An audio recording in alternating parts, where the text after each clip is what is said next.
Let me ask you this. You know, right now, and I know you can't get into specifics, but the media are in a frenzy over certain hot button cases right now. And there has been some controversy saying, oh, we should allow cameras always in the courtroom. And, and people love it. I've seen you allow cameras in the courtroom on certain cases and some not, depending on the victims and the circumstances. And you don't mess around. I mean, I've been in your courtroom and you administer justice, and what I like about it is that you don't play favorites when you're in there. And if I've got somebody who's messing up, you're going to let them know. And the same for every lawyer that comes in there. And you know, I guess the thing I'm trying to get across is that when you go in a courtroom, it doesn't matter how the judge rules, because nobody's going to be happy totally. That's correct. But I just want a fair shake as a lawyer. And I believe I've gotten that. And, you know, and I think we have excellent judges. I was in front of Judge Galvan, your neighbor there in the 94th today. And, you know, he had to make some tough decisions, but he explained it as you do. So with that being said, you know, the cameras, they're wanting to come in. The people want to know, and a lot of people they're waiting for that 10 o'clock news to see what happened in the courtrooms today. How do you determine, you know, just as a general rule, when to allow cameras in and when you don't? If a child is testifying, I make them turn cameras off. Okay. I would not allow a child to be photographed and put before the cameras. But in some of the other cases that I've had that are considered high-profile cases, for instance, I got a call from ABC affiliate out of New York, and they wanted to interview me on a case that we have tried here, and it's going to be airing soon on TV, I understand.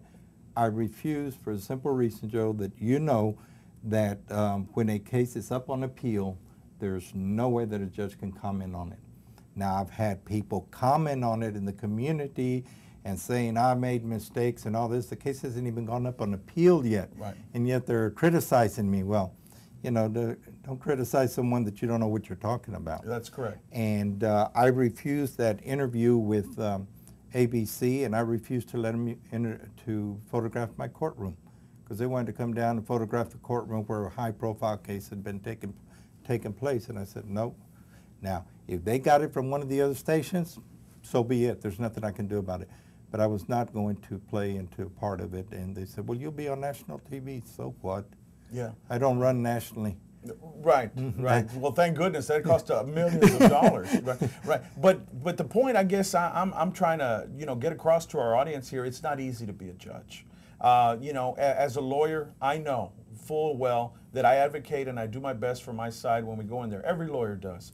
But the judge has to be the arbiter, it has to be many times the fact finder, as well as the person who interprets it if it's a bench trial. And you take all that home with you. And like I had Justice Wainwright on say, he said, even the winners aren't happy sometimes. You know, I thought I did good on a, you know, he said when I was a district judge, just like you are, and he was up there, the 334th in Harris County, he said, even the winners would come up to me and said, God, we should have gotten, you know, the different result. And he's like, who understands, you know, and that's why I guess, you know, public opinion's fickle. One day they love a judge. The next day they're trying to put sticks on the fire. And you know, we've had some excellent judges. Recently there was a lot of media about an excellent district judge who had gotten into an unfortunate accident, and there was a frenzy on that. The media was all over it, and you know, unfairly. And then you're in the position as a judge. It's sort of like you're trapped because you can't even defend yourself, or say, or get in front of the media and make comments because of the canons and ethics. I mean, how does that work for the public to understand? Why can't a judge comment? The canons of judicial, the judicial canons tell us what we can and what we can't do, and they tell us what we can't do, and that is just about, we can't do just about anything. They make sure that we don't comment on pending litigation. They make sure that we don't comment just on anything. I mean, you know, unfortunately, the judge that you were referring to had an accident like any other private citizen. But boy, the media was all over him trying to get some information. And, you know, the media has a right. Our lives are out there, an open book. And I hide nothing, Joe. I mean, whoever wants to look at what I've done, they can do that. And, you know, it's open. I mean, I don't hide from anything. I do my job. I think I do a very good job. I'm fair, and you know, we're all going to make mistakes. The judge that tells you I don't make mistakes is not telling you the truth. And I don't know one judge that would tell you that we don't purposely, you know, rule against somebody just to punish, but we might, you know, think the law's one particular way and it's a different way. You're absolutely and right. You know that because you've been in the courtroom. You've had to present cases to the judge. Yesterday there was an incident, and I mean, here are these lawyers, they each give me about 7 cases to review. I mean, they're talking, I'm trying to read the cases, and I've got to make a decision within 30, 40 seconds, you know. And sometimes that's not fair, but that's the job that I do. Well, and a lot of people, you know, I'm glad you brought it up because we've looked at the media and how judges have a very difficult time wrestling with when they can comment, if at all, ever, right, on a case.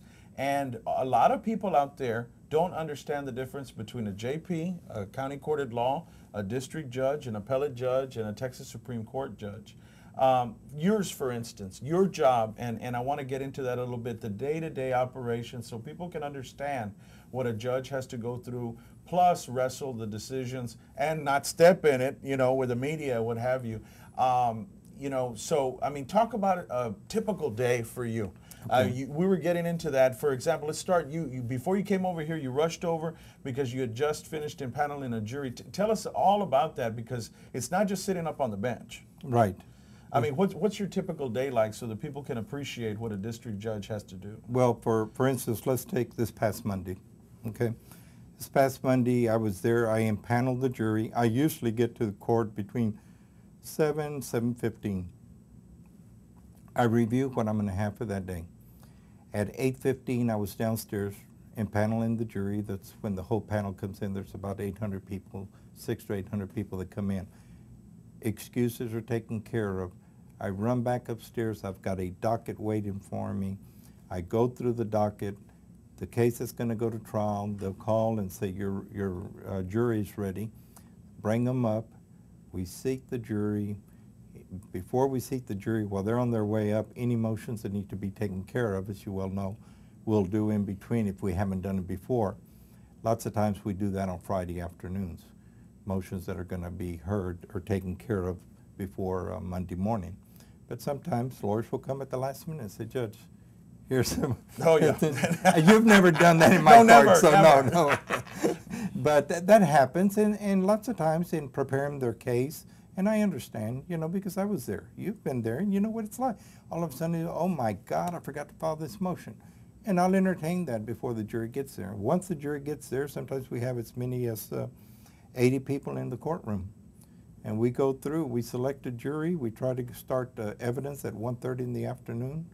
I'm back downstairs in paneling at 1:15, get back upstairs, bring jury in, and let the lawyers voir dire the jury and select their panel, and we'll start the evidence that afternoon.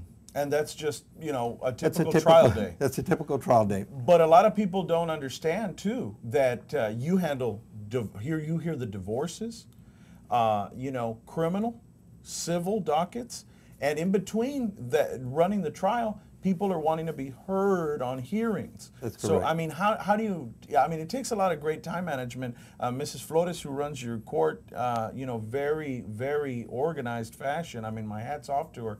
But, I mean, to calendar that and get everything, how do you wrestle with that, especially with those issues? You're focusing on, say, a very high-profile trial, and then these people are coming in, hearing, wanting to be heard. I mean, how does that roll out? Well, usually when the jury takes a break, we really don't have a break because there are motions that are being heard. There's other lawyers that are coming in. Judge, I just have a 5-minute hearing. Would you hear it for me now? Which turns into 30. Right. Yeah, well, I've asked them, is it a 5-minute lawyer hearing or is it a 5-minute regular hearing? And if it's regular person hearing, 5 minutes is 5 minutes. 5-minute lawyer runs into 30 minutes, you know. Yeah.